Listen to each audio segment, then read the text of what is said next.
Welcome to the ONSTAGE podcast, where we deep dive into the power of music and entertainment.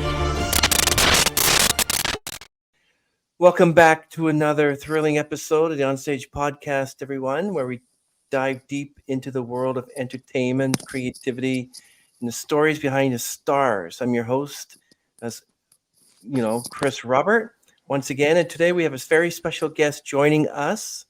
He's an actor who has graced our screens since childhood. Wow, Bringing this setup is great. The intro is amazing, babe. You'll like the next one. Bringing unforgettable characters to life in classic like Adventures in Babysitting and Don't Tell Mom the Babysitter's Dead. Please welcome the incredible, talented, and always entertaining Keith Coogan. Keith, What an intro. Thank you. you're very My welcome. goodness. It's an absolute honor to have you on the show. We're going to talk about your amazing career, your journey in Hollywood, and of course, some behind the scenes stories that our listeners are going to love. So, everyone sit back, relax, get ready for an episode packed with fun and inspiration. Pew! Let's get started. Okay. Hold on. Go ahead. Yes. Oh, I need that. And okay, I'm back. Oh my God. All right. Yeah. And here we go. Well, you have talked to a lot of great people on your show, and a lot of them have talent, like they can sing or.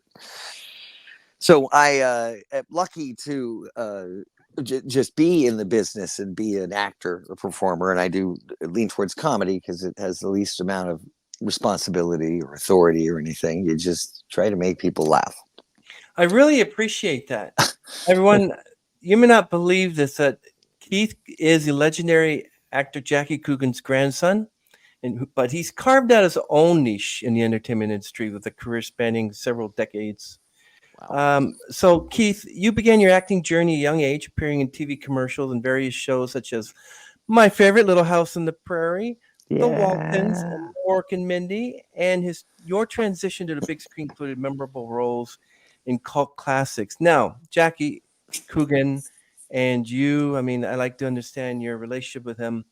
Can I ask you, what inspired you to pursue acting as a career? Watching Zoom, Electric Company, Sesame Street, Mr. Rogers' Neighborhood, Via Alegre, because there were kids would be on these shows. I think Romper Room was one, and I was like, I want to be on TV. And my mother's father was Jackie, and she was kind of excommunicated from the house as a young hippie, runaway, pregnant, Catholic schoolgirl gone bad. And this was 1969. I was born January of 70. And so the summer of love was over, and the hippies got really scary. And we were not really connected to the Coogan side. My mom had married Mitchell, and so that's my TV name. As when I started, and I said, "Oh, I want to be on TV." My mom said, "God, it's got to be in the blood because he's not around the grandpa. We don't talk about it. He doesn't know the heck, he doesn't know what a Coogan account is yet." So she had tried to do commercials when she was like 10 or so, and couldn't take direction. My mother's very stubborn, so she took me to Don Schwartz Child Talent Agency on Sunset Boulevard. And meet and talk, and you want to make sure the kid doesn't clam up meeting someone new. And I had the basic social skills, and I could read. That was really key. Handed a page of copy, and do you need a minute? You got to learn it, and I'm like, nope, got it, and banged it out. And the casting director got very excited, or the agent got very excited. I can't wait to get them out, and I can't wait to tell people I've got Jackie Coogan's grandson. And my mom said no. We're not going to use the Coogan name. We're going to use Mitchell. And the agent was like, "Why would you hamstring us like that? Why would you do that to me?" And she goes, "Well, there's nothing worse for an actor than not knowing why they got cast in a part." And so trying to avoid the Nepo baby thingy, which now has become an issue. I grew up with a bunch of Nepo babies, and it's just family. Your family works for General Motors. You might work for General Motors too. I mean, it's, um, but having separated and not seated around, once I did start, my mom was hep on the business and what kind of people are in the business. Incredibly flaky and untrustworthy people. Mhm. Um, and just kept me very street smart while I was doing it, and not to be enamored by people or what they're wearing or their cars or anything like that. It's just a job. And then as I started working, I started in commercials.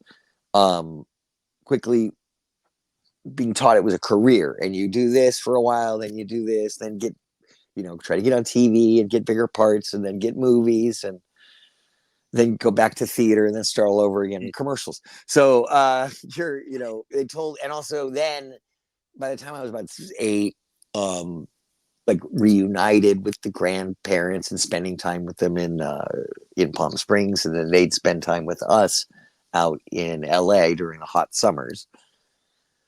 And so I got to spend good time with him, and just learning the ropes and growing up, and then learning from people I worked with, like early commercial master viewer Henry Fonda. Mm. I'm 6. Mm-hmm. And that's it. You kind of learn the bit. You learn all of the tricks, and you learn what a mark is and how to hold a prop. And um, it was, I don't know, it was easy to pick up. I'm like, that's it. That's pretty easy. And I could see other kids that I could see the kids that were talented. I could see other kids that maybe were struggling, and they begin giving a line reading, and oh, this is great cereal. To me, I'm like, well, this is great cereal. Oh, wow, more. It's cracked. I want more cereal, whatever it was. And I worked a lot. I had the Jackie Coogan haircut in Mm-hmm. the 70s. Everybody had to have the Adam Rich, the bowl haircut. Terrible tragedy they did to children. And a striped shirt, and then, tough skin jeans. Why that striped shirt? Every kid had that striped shirt. Like they overproduced the pattern in Madison Avenue. So we've got to move these striped shirts, sell them to 7-year-olds. So it was interesting. I'm going to school, public school. I'm on TV, but I also watch TV. So I'm still watching. TV was part of my life. I was very young. Um, so it would be neat to watch a show and then be on the show, or to do a show and then it airs. Um, and sometimes there's hits, sometimes there's misses. Early on, I'm probably about 9. And Brandon Tartikoff, who really, usually hits it out of the Wow. park. He has an instinct. He put a bunch of money into this series called Super Train. Long story short, it nearly bankrupted the network. It was just overly budgeted TV show, and huge Mm. models of trains, and disasters on the set and stuff. Producer got so mad at one point he kicked the train, and it was steel, and so he broke his foot. Oh. And then just a few years later, I do another thing with a vehicle. I think, what is it? It's a Trans Am.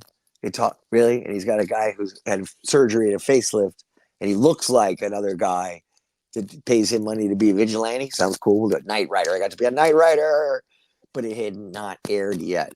I was on like episode 3 of Knight Rider, and so I guess I was jaded at 8. People are like, he's 8 going on 40. And I was just like, I'd show up on set. I'm like, where's the coffee? What's for lunch? When do we wrap? And that's fine. And I think I gave mid work. Work that was emotionally challenging. I didn't like to be vulnerable or cry. I could. Mm. Sometimes you use the glycerin. Sometimes you could do it. Yeah. And then I started to About that. do comedy like Laverne and Shirley and Mork and Mindy, and Yeah. um, when movies. It was funny in the intro you said something. It really got me. And so this theme's been coming up in some interviews and people I've been talking to, is that I'm a character actor. You said he creates these characters, or great. You said something about characters, and I'm very proud of that. It is. It used to be scripts were really well written, and you could, there was just great dialogue that wasn't clumsy exposition or. Um, so very lucky to hit and teenager time John Hughes movies are big. I even auditioned for Farmer Ted in 16 in was it 16 Candles? Yeah. And and then I got Adventures in Babysitting, and lots of comedy in there. I was trying to do a little Woody Allen, a little I don't know, what did I say? Oh, Griffin Dunn, Jimmy Stewart. It was Yes, my all favorite. reference movies that Mhm. Chris Columbus had us watch. Hmm. And I loved. I gravitated towards fast talking, exposition delivering, best friends, sidekicks, brothers, and so, yeah, I love being a character actor and playing weird characters. Yeah. Did How much did your grandfather Jackie influence your career choices? Like, did you spend a lot of time with him and ask him about the Addams family and what was John Aston like and blah blah blah? Did you have to? Were you Didn't have forced? to because they No. were around. Yeah. Visited the set of the Addams Family. Nice. 1977. They did the video. How what is it? Addams Family Halloween special or Christmas Mm, special. It was an hour long. It had everybody. All of the original cast were still alive, mm-hmm. but it was like Gomez's cousin coming out and some crazy story. Just shot on and shot at a house in the Adams district down here in LA. Weird. And by that time, it was a grotesque to see the grandfather put on the makeup again from, his old show that was in black and white. Mm. It's be kind of absurd of me putting a wig on, pretending to be Kenny from Don't Tell Mom the Babysitter's Ed. I'm 54, and that would be absurd. Although I would do it in a heartbeat. Um, and so the family my grandfather he was wearing a little chip on his shoulder from the money, losing all the money as a child actor and stuff like that. I don't, I honestly, it's great. There's a Coogan Act and it protects other kids, but um, that's wonderful. But that didn't, comfort him when, his own mother had taken so much from him. So Mm. I had the most closely watched mother in show business. So I was pretty lucky there. So by the time I was 7 and not the world's biggest international film child star, like Mm-hmm. he was with The Kid and Old Mm-hmm. Boy, Peck's Bad Boy, Old Clothes, Daddy, Old Clothes, Circus Days, Long Live the King, Little Robinson Crusoe, Oliver Twist. He did a huge version of Mm-hmm. Oliver Twist for MGM. By the time I was 7 and not, had done a Chips episode or something. He wasn't competitive anymore. He's very competitive. Um, and probably we spent about 3 months out of the year with them at that point. And he taught me how to play chess. He would never give me advice on a role or what to go off for or not, or that's absurd. I even got an audition for Tom Sawyer. Disney was Mm-hmm. doing a new version. I said, Grandpa, he had done the first talkie version of Tom Sawyer and Huckleberry Finn. And I said, Grandpa, I got an audition for Tom Sawyer. Will you help me with the part? And he goes, No, that's you. You have to make those choices as an actor. I can't tell you, I can't help you with the part. And that was stunning to me. I was like, all right, okay, I get it. It was rough. My family was entertainers, and this is not something to be Mm-hmm. taken lightly. This is their trade craft. And so you do a movie and you have a big premiere and everything, and you're done. You want to celebrate, and you come back, and your family's like, "Oh, good, we have notes." It they tighten this timing. They should have done a double take. Oh, here's what you should have said, and it's tough, and you want to defend and go. The Mm-hmm. movie's out. That's it. It's being released this Friday. You know, um, but you also go, okay, good note. Listen, why did I not do that in the original circumstances? There's a reason, and some people are great directors or writers. Um, and my family, they can give good notes, Mm-hmm. although they don't understand characterizations with hair and makeup and stuff. My mom, at one point after Toy Soldier, she goes, "You just look bad. I don't know, something." I go, "Mom, I had allergies." So we put like red, liner on the thing so I looked like I had allergies all the time. And Yeah, sad, really sad.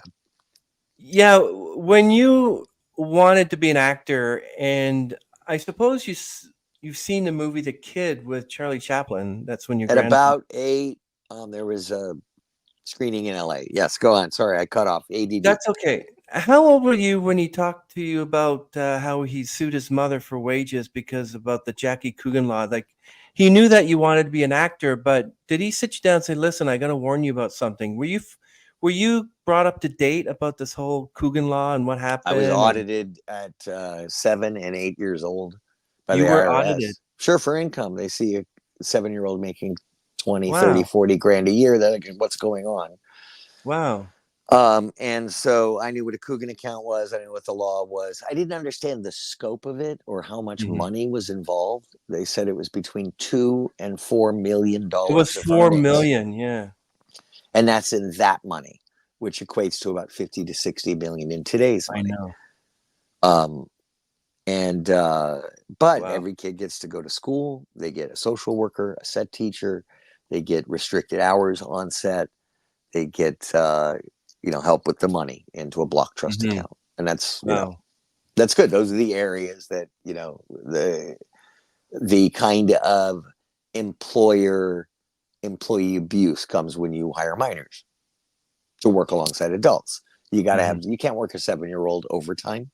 Hmm. You got to plan and shoot them out and let them go home and get some sleep and do their schoolwork and all that stuff.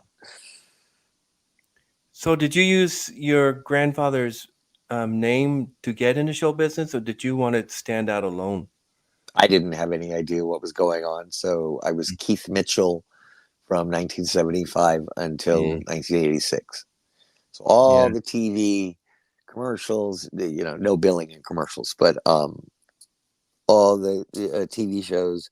Wound up doing about 53 TV shows, about 80 hours of television because I did a whole season of the Waltons, Wow. multiple appearances on like 2 Fantasy Islands, 2 Eighties and Enoughs, 4 episodes of Chips, uh, and uh, and that was you work for a producer, Aaron Spelling, and boom, you're on another Aaron Spelling show, or you you find yourself, oh, Jenna Rollins just died, and she one of Hmm. my first jobs, movie Yeah. like wise, was a movie week called A Question of Love, starring Clu Gulager, Jane Alexander, Jenna Rollins, and it was about my gay mothers fighting with the ex-husband who's like, that's unwholesome. And it came out in 79, 78 or 79. Wow. Yeah. Yeah. I just posted it on my socials because she passed, and they were all method actors. Hmm. And I'm used to selling Rice Krispies, and looking at fake Snap, Crackle, and Pop. So I'm about as full of affectation as you can imagine. And they're like, no, just kind of live. I'm like, what do you mean? I'm like, what's my line? They're like, you don't have any lines. I'll ask Mm. you a question and you just answer it. And I go, what? That's weird. I've never worked like that before. They're like, yeah, by the way, they've been rolling for a while. What? Yeah, the director just likes to kind of roll on us. And I'm like, what are you talking about? And I caught it after the first day. I go, oh, so whatever the scenario and the scene is, I would look and pay attention to her and the other adults and what's going on and just kind of go along with it. I wouldn't, it's not really improv, but it's more Mm. a feeling of being in the moment and being very natural. That was Yeah. different. I was used to being very gimmicky and hammy vaudeville style. Yeah, it's a sad day today because Gina Rollins did pass at 94, and I remember her in a ton of movies, including The Notebook. She was such a great actress. And I wanted to ask you about did you have some sort of I know that Michael Landon liked to have a lot of relationships with the new cast and the children and people that actually showed up, like Matthew Labertour and James. And I want to know if you had some sort of friendship with Michael Landon on Little House on the Prairie. Like I heard that he didn't really treat his staff appropriate. Like he's not Charles Ingalls outside of the camera. Is that true? I wouldn't know that. Yeah, I have no idea because he didn't direct my episode. He's not in my episode. That was a week at MGM Studios. So yeah, from my experience, I no idea. We have a park named after him in Malibu, Little League Field, and he has some stages up in Valencia. Uh, that he named after his daughter. And you know, the towards the end of the show, the little house, the prairie house, was built inside of Stage 15 at MGM Mm. Studios. And you see Punch and John walk by as they're shooting chips next door. And then Larry Hagman and, the Oh, wow. Dallas cast would go by. And really cool. Amazing. Yeah, I can imagine that. Wow, you had quite an eclectic career. How did you manage to handle your mental health when you were younger and then suddenly when you became an adult, all came to you and like, oh wow, this pressure. Like how did you manage it then and how did you manage it now? Well, I mean, I was aware of the pressure. My parents didn't work since 1976. And I paid all the bills.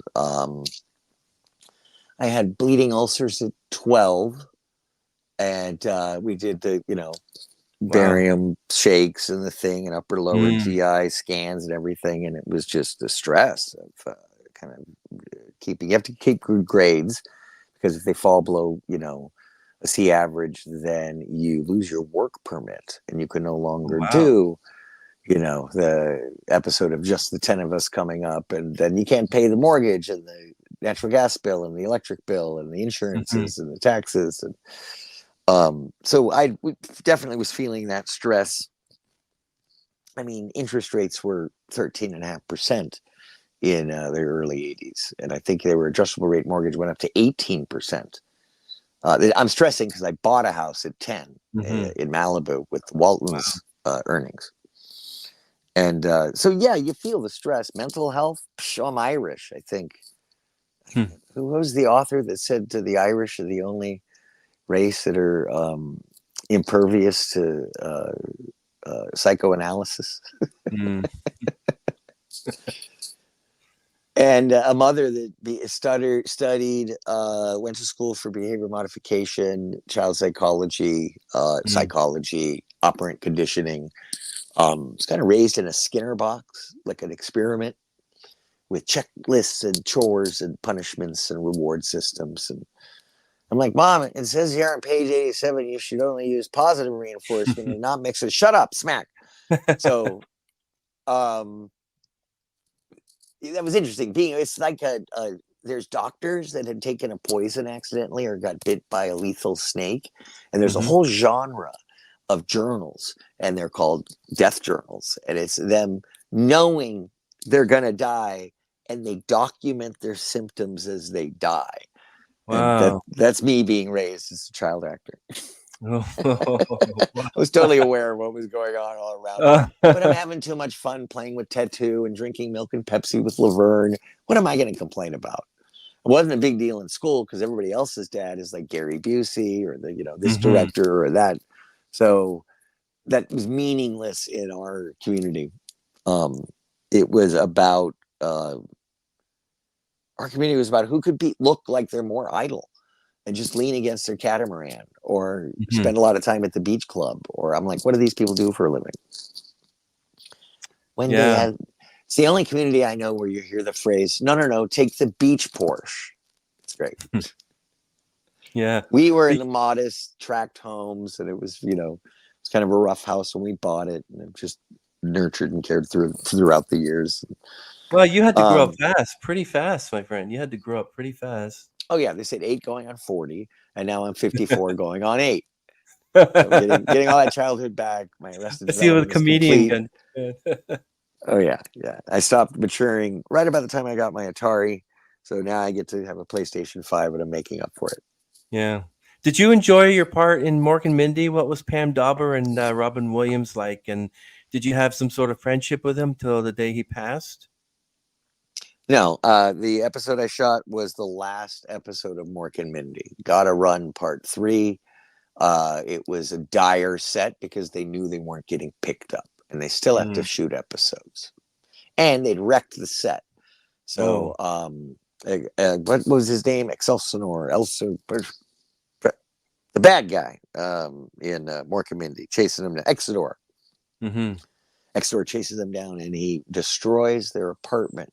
So the week I shot, it was a hotel set off to the side, and they had their apartment, house set all destroyed. So I didn't even really get to enjoy being on a Mork Mindy. But I did get to work with Jonathan Winters, of course, Pam Dauber, and Robin Jonathan, Williams. yeah. Wow. So blessed, my friend. Wow, to work with Pam Dauber, that must have been an amazing, It was amazing great. experience. She sticks to the script. Jonathan Winters surprisingly sticks to the script. Robin Williams, of course, he's an improviser. And my mom always wants to push me, and she felt that things are too easy for me. It's too easy to go and hit the mark and go, oh, I love cereal. So she wants to put me in things where I'll feel uncomfortable or grow or learn, even though I'm, 11. So she goes, hey, he's got this line where he says this, or he's something about he's got all his papers. It was a document because he's an alien. He's come out and it's pressed now all over. And Mork and Mindy, to not get killed by the Exodor, they've gone public.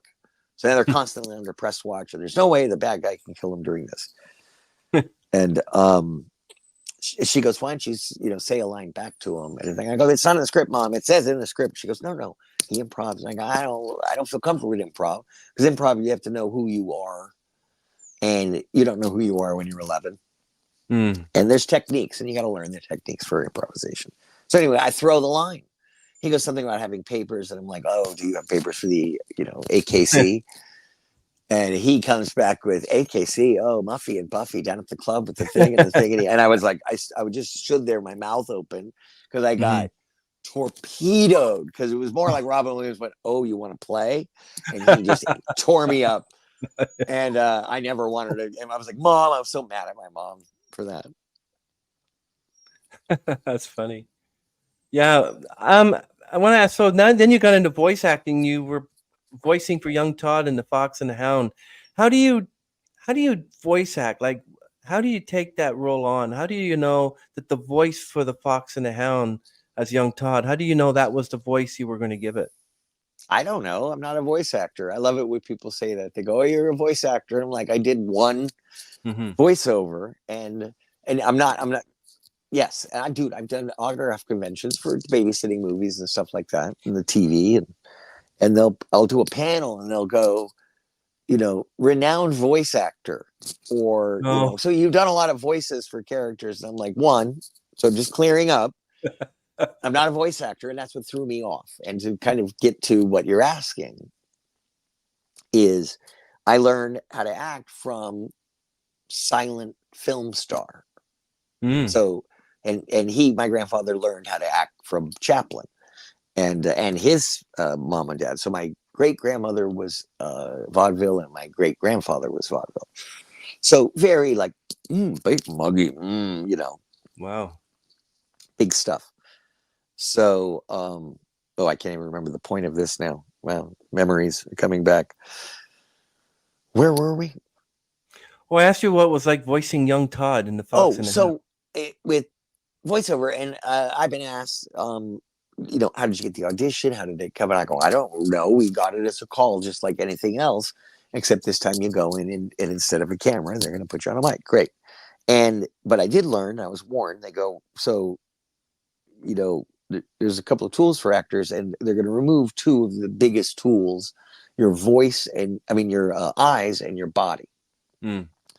And so everything 100% has to come through your voice. And so all it meant was, kind of for me, it was like run around, get out of breath, run around the room, get into it, and really so that you put it all in there, and kind of straining the voice. And you notice my voice is hoarse. It always has been kind of a hoarse voice, but that little Todd and that little, we'll always be friends forever, won't we? Sorry, I've been talking all day. Worms for breakfast? Yeah. And that rasp comes out. It's very adorable. And the thing is there's nothing to play. You're not trying to be a fox. You're just being a kid. And one of the reasons it works is because they didn't direct us to do it sappy, do it sad, or say, oh, remember at the end of the movie, they're going to use this voice clip and really just wreck the audience's heart. You're just innocent. You know what? You're my best friend. We'll always be friends forever. And then when it echoes later at the end and they're grown up and they can't really be together anymore. And it was, and also I knew we started, it was 78. And I was 8, but I knew what Fox and the Hound was about. I knew it was about the social issues, civil rights. I knew it was about racism. Uh, Kids don't know anything. And then later society tells them who they can be friends with. Yeah, I. That's interesting. I was when I was talking to other uh, actors, I asked them about how they prepare for a movie or TV show. Now, what challenge did you face while filming Don't Tell Mom the Babysitter's Dead? How did you prepare for that? Like, you have the script.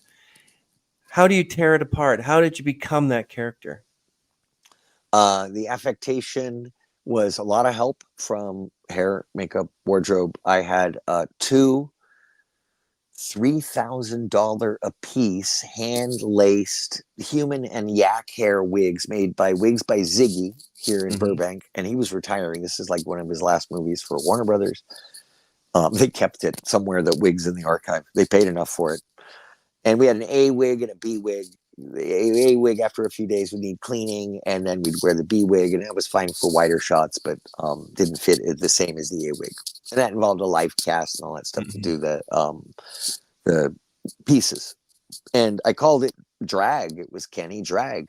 Put the ripped jeans on and the Chuck Taylors and um, some sort of Metallica shirt and a leather jacket and this wig. And it is 104 degrees in Canyon Country in Valencia, in the desert, basically in California. Wow. And so very hot.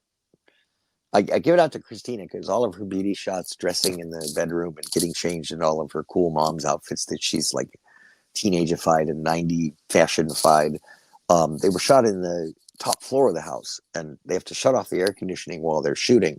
So all the heat just must have been 110 degrees. You'll Wow. see her skin's just got this nice, this nice glow.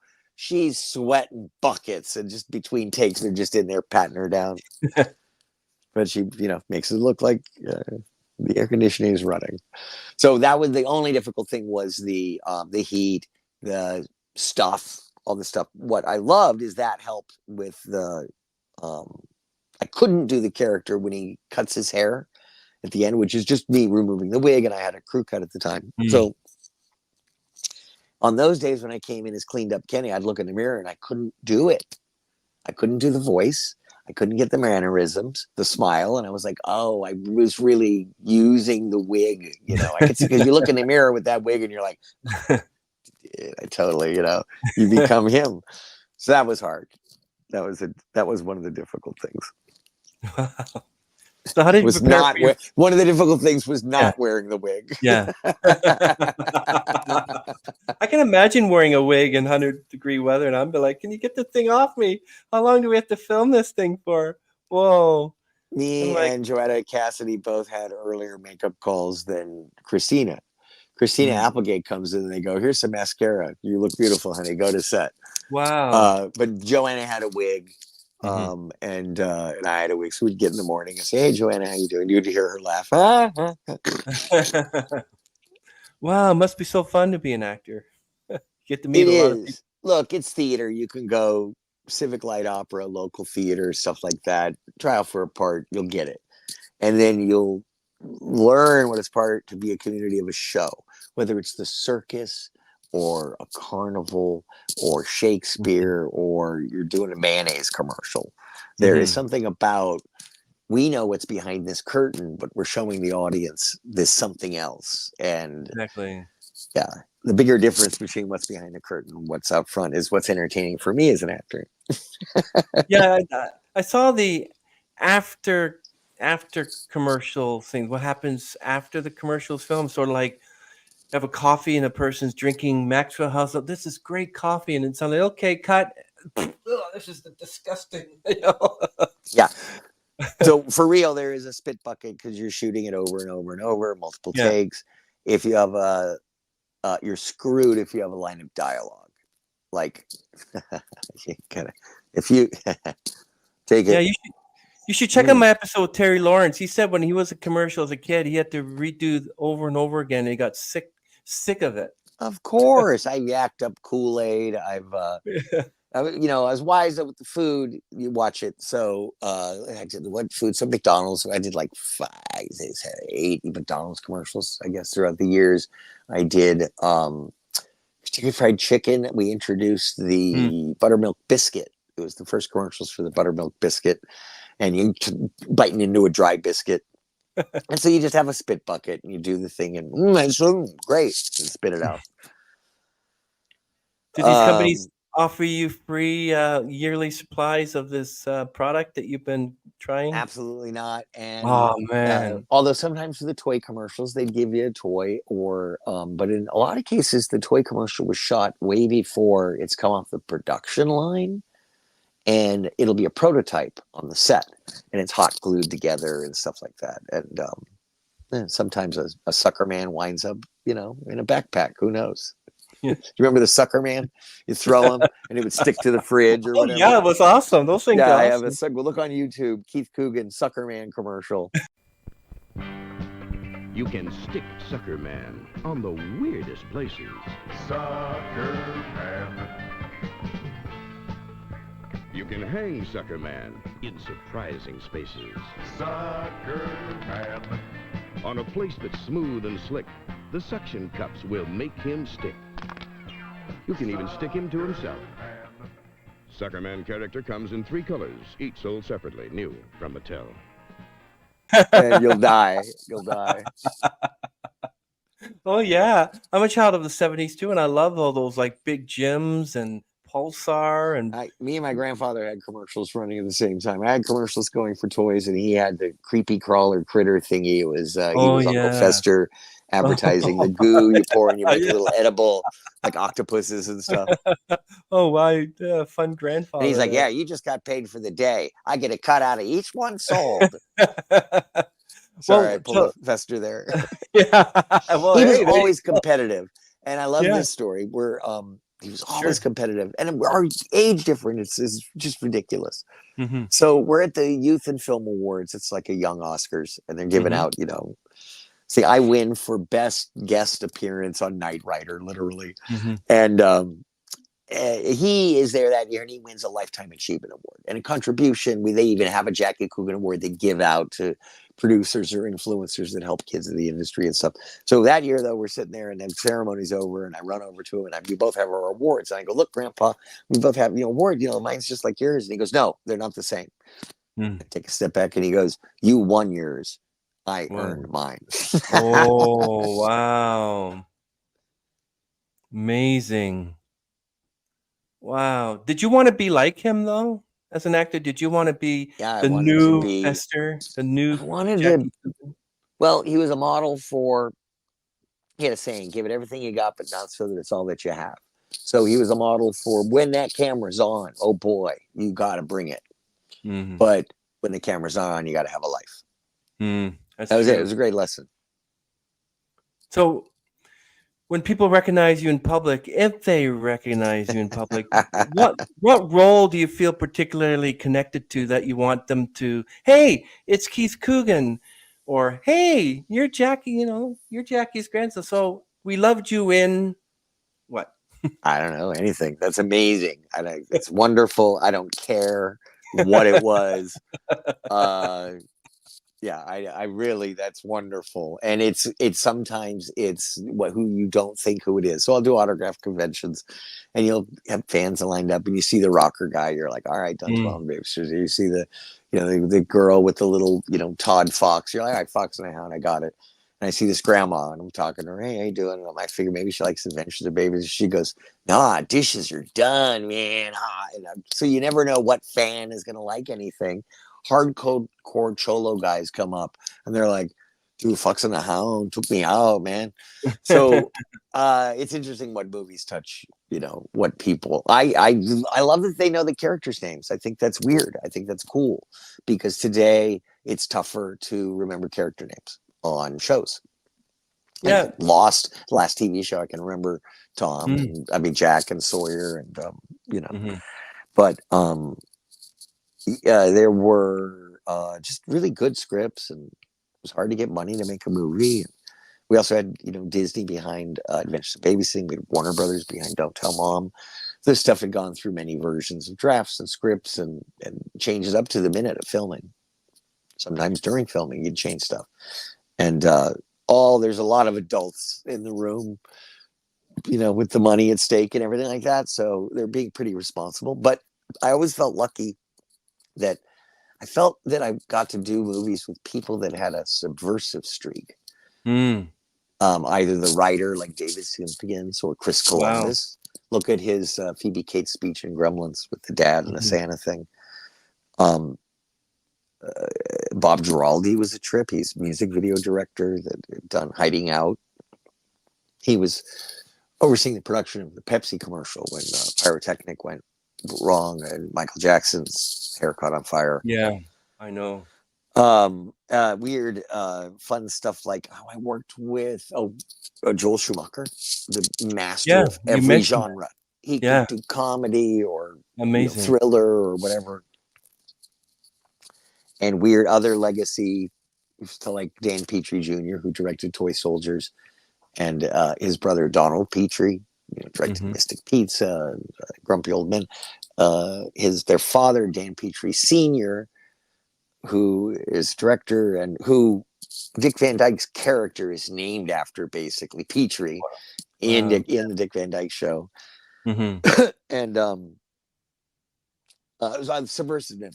With Don't Tell Mom the Babysitter's Dead, the production company had done Sex, Lies, and Videotape and Outlaw Productions, they were called. And you just felt like the studio's giving you, what, 8, 10 million? Really?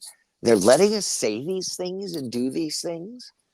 Because it was part of a well-written story. Today they do, like, you send an audition tape, but how do you feel about that? Do you rather go in person and do your shindig in front of them, or how do you do it?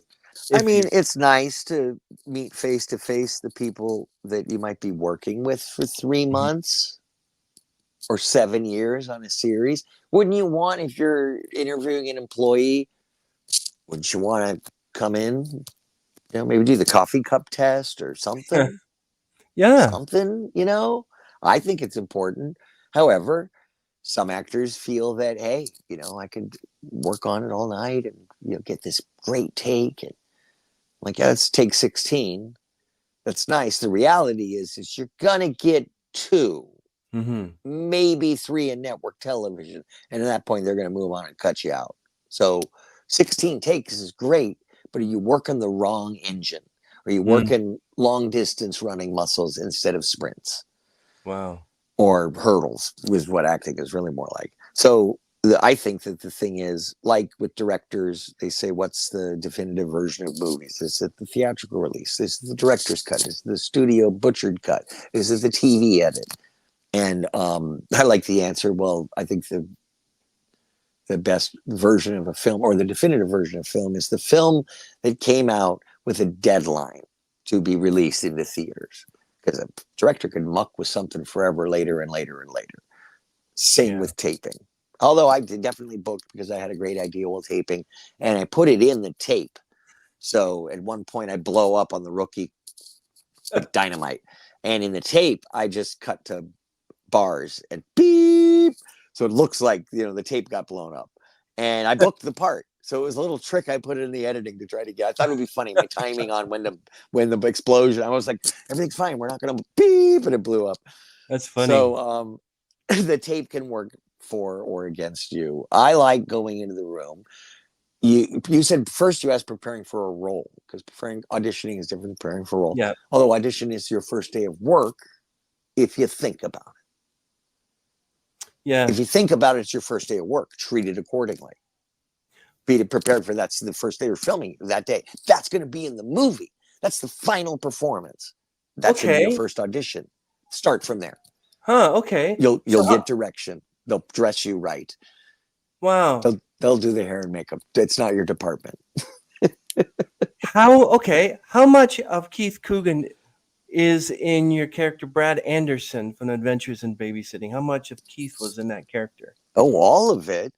I might not make the choices Brad makes, but that's how I would react Mhm. if I made those choices. I think that's what Chris Columbus directed. He goes, "You're reacting realistically under outrageous circumstances. So don't go too big.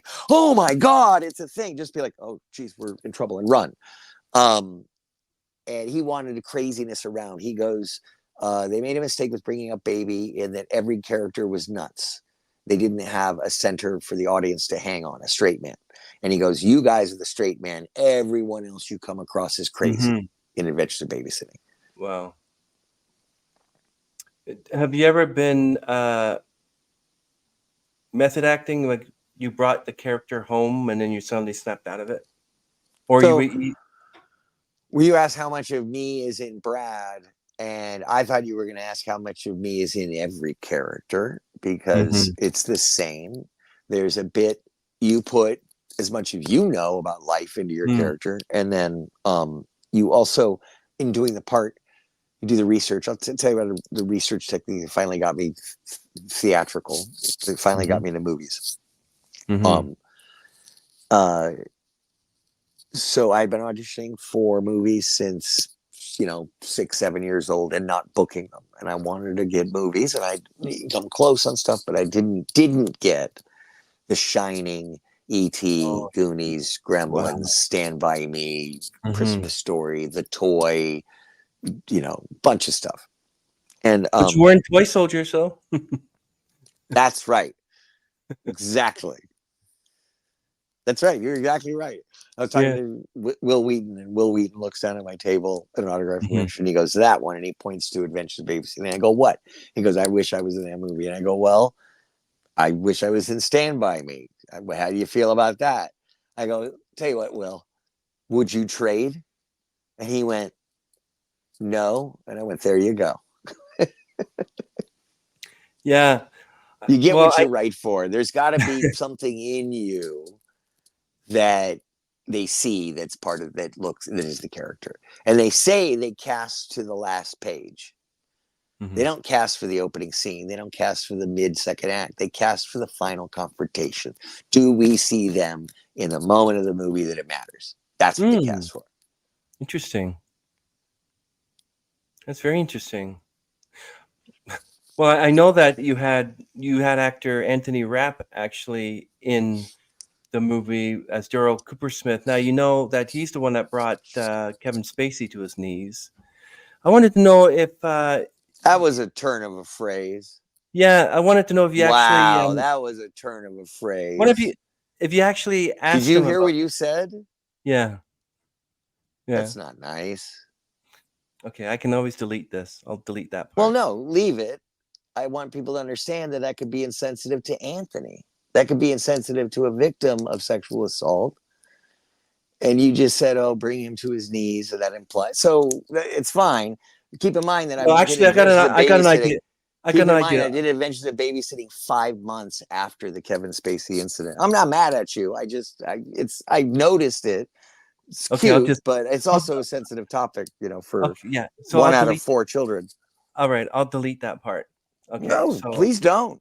no, I Please have do to. not, I because it's have to. something that, if you want to hear the sound of 10 million TVs changing the channel, then have the following phrase: "Hi, my name's Oprah Winfrey, and today I'm talking about child molestation."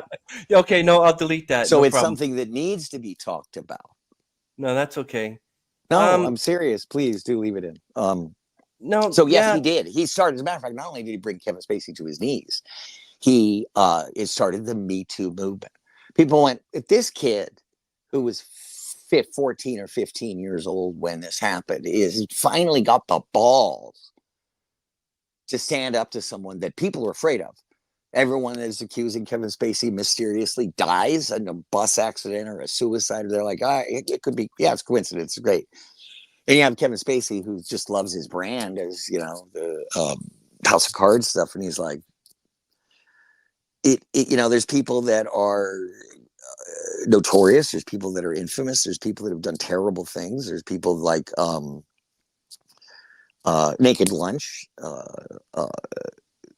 killing William, telling your wife and stuff, but people still read the books written by these people. So it's hard to separate the art from the artist. You know what I mean? In that weird way. So Kevin Spacey's, done phenomenal work, but also that Anthony, the bravery, I have to give it to Anthony, because not only did he, and sometime after Adventure Babysitting Year or two, he was in, it was Out magazine, Out, and I was like, this was 88, 89. I'm like, you're, admitting you're gay to the public. I'm like, that's not, they don't, you notice there was an article about the kid in Glee, that when they started Glee, they told him not to come out. So we haven't come as far as people think that we've come. Okay. So for Anthony at 18, 19 to be like, and he never came out, he was never in. That's what I love, the bravery of Anthony. He doesn't give a crap. And he also just wants to entertain people. Interlochen Camp to Broadway 3 times before Adventures in Babysitting. And so he took it seriously. And he's playing Daryl, this gearhead and the sex fiend. I'm surrounded by Maya Bruton, who's already done Back to the Future, and Elizabeth Shue, America's Sweetheart. Vincent D'Onofrio, there's a method actor. He'll tear you apart. Anyway, Anthony's bravery is amazing. It let, women come forward. 200 men were charged, lost their jobs, ousted from the industry. And it was about time, because I think men had been taking advantage of women in the industry forever. I mean, really, honestly, forever. So thank you, Anthony, for coming forward. Thank you. Very brave. I'm so proud of him. I'm so proud of him.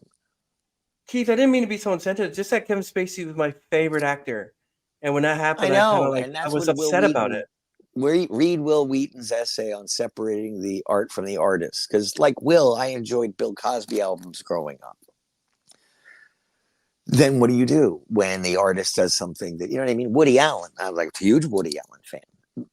And I'm such a heel that I'm like, if Woody Allen sent me a script today and said, would you be in this, Keith? I'd have to say, can I think about it for a second, and then call everybody in my life, because I'd be too pulled into working with someone who has created great stuff. I don't know. Or do you punish him and stick him in the forest outside the village and never talk to him again? I don't know. Wow. That's tough. That's not answerable. And it's a tough thing to cover, man. But I also did play a molester in The Tale of Two Corys. That's Keith. Wow. Okay. I'm going to ask, okay. Why did you undertake that part? Oh, God. Because we all knew the person that I was playing. They were around for decades. So that I had been there, I'd seen it, I knew the truth, and it was amazing. Also, those kids playing those parts, the young Haim and Feldman, they, I could come into the set and I could say, here's what I'm going to do. Here's how we'll do it. We can rehearse. Let's do the thing. And I also play the game. I don't know if you saw Tale of Two Corys. Great. For Lifetime movies, oh my God. You're like, this is a Lifetime movie? It has all the popcorn you want. It just doesn't hold back. It's great.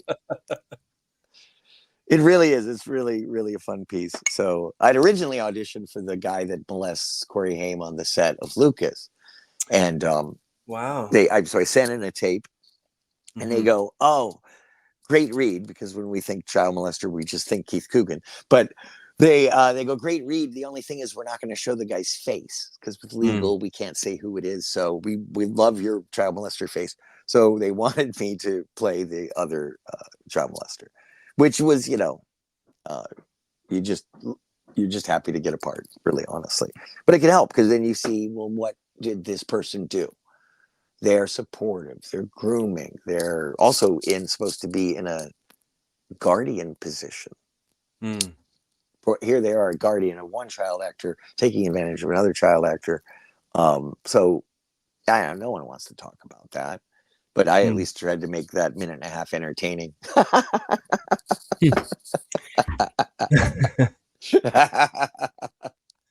Yeah, I don't know. I always tell people, if I were an actor, there are a few roles I would not take, and that would be one of them. Another one would be well, this will be controversial, but someone who's interested in the same sex, I wouldn't want to be. I don't want to be known as, hey, there's Chris, the molester or whatever. I don't want to be known for that role.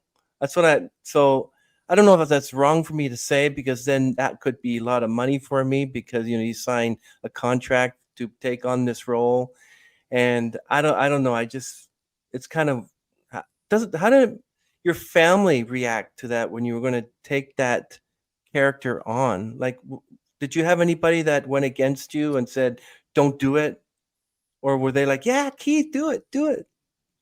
Oh no, my agent was just like, make sure they get the address right for the check. It is Wow. just a job. I mean, it is also a poof in the wind. Hmm. Um, it's on Lifetime. It's not that big of a deal. It's also something you could learn from. This is my grandfather. He said, pick up the phone and just answer the phone. Yes, this is Keith. I'll do it, Mm. because you can always back out, last minute. You can, whatever. You can also do it. Maybe it's great. Do it. Maybe it's terrible. If it's bad, nobody's going to see it. And other actors, they're nothing but jealous. All they're going to see is another credit on IMDb, and they're just going to be, that bastard's working again. And you might meet someone, and it might turn into another job, like Madam Web. Mm. Did you see Madam Web? I'm familiar with Madam Web. That was the female Spider-Man, but I haven't seen that movie yet. Right. So, and Dakota John, Sydney Sweeney even joked on Mhm. Saturday Night Live in her opening monologue. She goes, "You may have seen me in Euphoria, but I know you didn't see me in Madam Web." So great joke. But then in a Vanity Fair article, Sydney Sweeney said that Madam Web was the best thing that ever happened to her career, because through Madam Web, she met the Sony executives, and then she got the Sony executives to greenlight Anyone But You, which Wow. was a huge $192 million worldwide hit. Hmm. Dakota Johnson, same story. Madam Web is the best thing that happened to my career, because I met the Sony executives, and I got Daddio co-starring Sean Penn. That's coming out this fall. It's an Oscar bait picture. You never know what job's going to lead to another job. Yeah, yeah, I know that very well. That does happen. It's just kind of like has a cringy factor to me, though. But yeah, as long as you get paid for it, right? No, there's certainly a line you could draw. I mean, I certainly got written to on Toy Soldiers as a church group. They're like, "Why do you have to take Lord's name? And why do you have to curse and everything?" I'm like, "Well, it's a script. First of all, you're writing to the wrong department. Yeah, I can make a choice to do that role or not to do that role, but it's it's America, and it's an R-rated movie, and you have a choice not to go see it." I wasn't mean or anything. I just am like, I understand that. Maybe it's not your cup of tea. That's great. And nowadays we're moving from broadcasting, where Hmm. everyone sees Jaws, everyone sees Raiders, everyone sees Empire Strikes Back. Hmm. And now the audiences are fractured into smaller groupings of werewolf movies, and, movies in black and white. And I like foreign movies and Mm. horror or whatever. It's been kind of split into a lot of genres. There's many different streaming services. There's no place to really go, and everyone communally enjoy the same thing, even if it is the Cosby Show. Mm. So I guess you have no. Do you still? Do you have anything in the near future that you're looking to? Are they still sending you scripts? Say, well, they haven't sent scripts to actors in a long. That's a name I haven't heard in a long, long time. You get your scene to read for your audition. You get a description of the thing. Occasionally, you do get the full script. That's great, and you chundle through it. Blah blah blah. Other people. Oh, my line. My line. Other people. Other people. As an actor, I don't. That's a joke, but it's also not. Why do I care what characters on page one said, Mm. unless they're talking about my character? That's one of the rules and how I prepared. And I'll tell you the preparation method for acting in feature films. If you'd like to hear it, it's called the 3-barrel technique. Hmm. So you have 3 barrels you got to jump over to prepare for a character. Mm. Barrel one, everything a character says and does. Read the script, read the Hmm. play. Everything the character says and does. That tells you a lot. Boom, you got one barrel. Second barrel, everything other characters say about your character. Oh, that gives, he's a weasel, he's a snake. That could be important later, right? And the third barrel is setting and occupation. What year is it? What location? Is there an accent? Does he make shoes? Is he a short order cook? Is he a Navy pilot? That all matters in preparing a character and creating their background, what they have for breakfast, and all that crap. That's it. Those, you hop over those and really do the research on those three barrels, and you're ready. So I'd watch every documentary, every interview they'd ever done, archive footage, etc. You watch their work, and then you also have to know what other people said about them. So you read other contemporaneous biographies, people they worked with, what did they say about them, and then you have to study them, their background. Where were they raised? What do their parents do? What's their accent? What's their schooling? All of that matters in making a character choice in a way that someone can say, hello, it matters. It's weird. It's just, but it's easy because once you do that and you cement those things, this is who this person is, then you kind of get an idea of how to play them. And it might not be the right way, but it's a organic way that might fit with you. Better, and the closer you are to a character, then the less acting you're doing. And that's another thing I learned. Michael Caine had a great quote: never get caught acting. And Ben Kingsley had a great quote. They were shooting Sneakers. There's a scene where he's the evil guy that owns the bad company, and it's zooming in on him as he discovers he's been ripped off and he's missing the magic MacGuffin device. And Robert Redford's stolen it from him, and he's supposed to realize it's gone. The camera swirls around him and then up to his face, where he just yells out, Robert Redford's character name, Marty. They do the take with the steady cam coming and circles him and does the thingy, and he does the thing in the direction like, cut, that's it, print. We don't need a second take. It was amazing. And he goes up to Ben Kingsley and he goes, oh my God, that was amazing. What did you do? And Ben Kingsley goes, nothing. He wasn't thinking about anything. He just did the actions that were in the script and let all the other departments do their job. Camera, lighting, sound, music, editing, plenty of other people. You're a really small part. There's 10 cast, but there's 100 crew members. Wow. So what is your process for developing an on-screen chemistry with your co-stars, directors? Get to know the real person. So got to go eat with them, got to hang out, do a thing, go to a bar, play some darts, go to an arcade, get in trouble. You've got to start working with them. Once you start working with them, you learn their work ethic. Are they a person that shows up on time, that shows up prepared? Are they ready to get you? Are they a type? I argued with Joanna Cassidy. It's funny. This is primordial, I think, because we just did not agree. She goes, there's these young kids come in and there's students, these classes, and they just think you have to win the scene. Like they just have to win the scene. And I'm like, well, of course you do. Just, what do you mean? And I'm like, well, comedy is aggression. Like, look at Saturday Night Live, or like anytime they characterize being on Saturday Night Live or working in that environment. Stories of working on In Living Color. It is brutal. It is aggressive. You have to push to be seen and get a story shown, or to be cast in any of those sketches. And it's cutthroat. Throw anyone under a bus to get a minute on screen. And I said, of course you're out to win. Your character, it has to care, has to want this more than your character. And so we're going to keep doing takes until I win. And I don't know if she got it. She was huffed off and had to go do something. But it's nice to keep in touch with cast members and stuff. And she's a legend.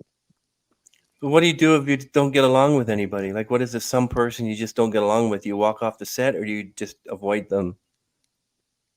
You can't walk off the set. This is one of the industries where you're contractually obligated to work with people you don't like. Yeah. You just work around them. Just don't talk to them. The whole crew gets a whiff of somebody that's difficult. You get all of a sudden they've got about a 6-foot area around them, and people crossing the room, just go around and tell them action when it's their turn. That's interesting. And there's a lot of people in this industry to work with. There's 170,000 Screen Actors Guild actors. We don't have to work with jerks. Oh, yeah. So what are your thoughts on the SAG and AFTRA strike? It's over. It's great. It's terrible. It was settled wrong. It's a terrible contract. Mm. They consider streaming experimental. We don't know where it's going to go. We don't know. So the terms are awful. And you get paid a tenth of what you used to get paid for cable. And the reality is everything's moving to streaming. Last year, 49% of people got their TV through basic cable. Everyone's moved on to Peacock and Paramount and, well, Paramount's probably going to shutter its doors. Netflix, and Amazon, and Apple Plus. It is part of the reason we're not finding a communal thing to get behind. I know there was a Marvel with Barbenheimer, and I also know that Deadpool Wolverine's doing really well, right? A lot of people enjoy that. They're having fun. It's just we're so fractured. People, the country is fractured, and everything's fractured right now, and everyone's fighting. And this show's the best. This streaming service is the best. This is so. We need to get MASH. The final episode of MASH had 111 million people watching. It's the largest non-sporting event ever watched in history. And it earned it through 11 years of production. But they called it content, and that pissed me off. They're like, we got to produce so much shows, and we got to do this. Well, we need content for the streaming service. Like, what is it, a bucket? You just need to fill up. How much content do you need? This much? Oh, that's too much content. You need this much art. How you didn't want them to laugh that hard? That's too much. You needed this much laugh. So that system, it's fine. That's why I'll continue to work with new filmmakers, subversive filmmakers, fans. What's great is fans are now making films. And I always convince them to go union. They have to sign Screen Actors Guild, but they do, and they're surprised. They say yes. Oh yeah, you do this, get the paperwork, do the thing, go union, and I show up and we do it, and I always have a blast. One of those kids is going to be the next Spielberg. One of those kids is going to be the next Coppola, Cimino, De Palma, Landis, Carpenter, Greta Gerwig, Penelope Spheris, Sofia Coppola. One of those is going to be the next Ava DuVernay. Or the next Spielberg, Catherine Bigelow. Yeah, totally. Yeah. Well, one thing about the strike is the one thing with the body scan. So, if you were offered a job to do a movie with Jimmy Stewart, what would your reaction be? Would you take the job? Because you can easily, of course, AI him. And I would also allow my likeness to be AI'd. Really? This is a distinction between likeness and performance. I would allow my likeness to be licensed, but only from like 1987 to 1993 when I had like a six-pack and a hairline. Oh, wow. And one chin. I could be, 17-year-old Keith Coogan. But here's why I'll never allow the performance to be AI. Because I learned my comic timing from my grandfather, and he learned his from Charlie Chaplin. You're going to tell me an AI is going to time that look, going to do a double take, going to do a spit take, rapidly deliver a bunch of concatenated dialogue? Absolutely not. And I would not trust that, because then people are going to think I did that. Yeah. Bullshit. But just like they had Humphrey Bogart drinking Diet Cokes in the 80s, bullshit. I remember that one. Yeah, that's true. But it's going to get there. It's going to get to the point where they don't even need you. They'll just they still got to pay you, and you have to have consent.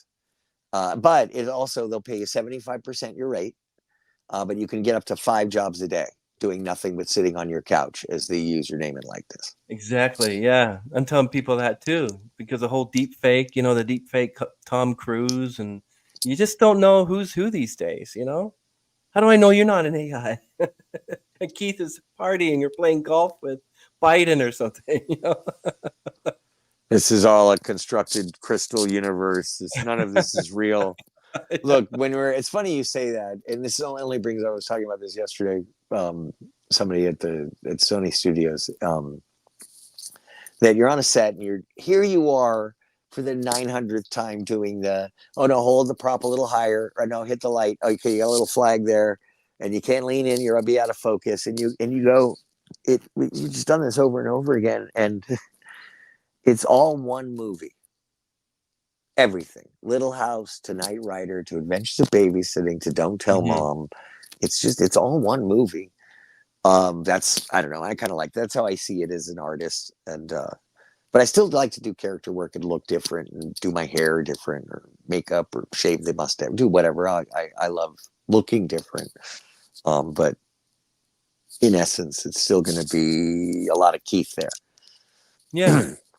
It's just ridiculous what they can do with AI now. Soon we're going to have the ASI, which is artificial super intelligence, which is going to be crazy. Oh, we'll It, never see that within a millisecond of it turning on. It'll nuke us. I don't know. We're like, And oh, we turned on the artificial. What happened? I don't know. It killed us. It was quick, man. It was quick. Oh yeah, Keith, you get to work with your grandfather, but when he's like 20 years old. I mean, like really, that's kind of weird. That'd be interesting though. Do you realize I'm older than he was when he played Uncle Fester? Yeah, I know. Exactly. It's true. It's true. Because I know back in '72, I'm almost at the same age my dad was, but I was like 7 years old. So yeah, it's Wow. kind of interesting. But that's what age does. You get old, you know. Uh, but who would you like to work with today? Any of the bigger stars today? Who would you like to have knocking on your door and say, "I want to work with you, Keith"? Who would that be? No, they're not going to do that. But No, you know what I mean. it doesn't matter. Uh, I appreciate people that have been keeping a career going for a long time. And, maybe they might have a brand uh, known for certain type of characters, or I'd love to get into universes. Work with, like I got into the Kevin Smith Jay and Mm. Silent Bob reboot, and really got welcomed by their whole like family of creatives involved in the Jay and Silent Bob kind of metaverse. And it would be interesting to slip into a pack of other kind of troops or groups or those kinds of things. I don't know, I'm not really speaking clearly, but the Tarantino verse would be pretty rad to jump into. He did cast my uncle Don Stroud as the sheriff at the beginning of Hateful Eight. Django Unchained. And there is a scene in Inglourious Bastards where they're changing the marquee and talking about the kid. So I know Tarantino knows who Jackie Coogan is. No, what do Yes. you want to go by Mitchell or Coogan? I have a stage name, Keith Coogan, and Ah, then a legal name, Keith Mitchell. but you're the same person, the same old person. Exactly. Old is right, man. I get to hit early pension next year. Oh, congratulations. Well, then Thank you if very much. you're welcome. If you're not working, whatever, is there any hobbies that are non-acting, like any hobbies you like to do that are outside of the whole Hollywood symbol? Watch movies, see movies, play video games, Nice. travel with my wife. We do a lot of autograph conventions. I think we did 17 autograph conventions last year. Oh, wow. And it was slower pace this year. I think, I don't know, 8 or 10 or something so far. And that's from, Anchorage to Jersey to Seattle to Ohio to, Pennsylvania to Texas to Florida. Fun. Love doing that. Because that's, film acting is different than stage acting. And stage acting, you act, they laugh, it's instantaneous. It's like crack in the veins. In film, you do the bit, maybe the third take, you're not sure. Maybe it'll make the cut. I don't know. You see it at the cast and crew screening. Oh, it made the cut. Oh, good, the bit got in there. And then it's released, and you sneak into a theater, and you see the bit, and you see the audience laugh. That's a long time from doing the bit to getting a reaction. But then you sneak into another theater, and they laugh again at the same bit. Then they laugh later on VHS. Then they laugh on DVD. Then they laugh when it's in HBO. And that is where you go, good. It was a solid bit. Theater, that might happen one night out of a run. You get lucky. They crush that bit. In film, you crush it, and then we're filming it. So every time it could be that greatest night. Wow. It's amazing. Well, thank you so much for this interview, Keith, any final words you want to give to aspiring actors today? What Sid and Marty Croft said, don't give up. You could come and have a goal, in 5 years. And if I don't become a successful star, then I'm leaving town. And Wednesday, you pack your bags and you leave town, and the phone rings Thursday. And I've heard it as I can't guarantee success if you stick to it, but I can guarantee failure if you quit. So just be persistent. It takes a lot of luck, levels of luck, getting a job that's released or people see, getting a job that gets, an anniversary DVD or cast reunions. And so keep at it. Look Dustin Hoffman, approaches actor studio and doesn't pass, can't get into the classes. He goes, I really want to learn. Let me sweep the studio and just audit classes. And then, gets the graduate. He didn't even start till he was 30. So doesn't matter when you start. Although Lifetime now, it's not really hitting me that I'm older. Mm-hmm. I've had kind of Arrested Development, so play a lot of immature characters, weasels, jerks, douchebags, shortcutters. But it kind of changed this year. Started wearing suits and nice stuff for personal appearances, new headshots and all that stuff. And all of a sudden, the parts I'm up for are newspaper editors and school principals and judges and things of a higher, like the class level of the characters I play. Not as many child molesters. Wow, amazing. So I take it you do. I'm not sure whether you do speak to John Astin these days, or is he just sort of someone who's just, you don't really reminisce with him, I guess. Who, John or Sean? John Astin. Oh, Sean Astin as well is a good one too. Yeah, his son. But John Astin. I haven't talked to John in a while, but he's here and still doing his thing. I think he's still teaching.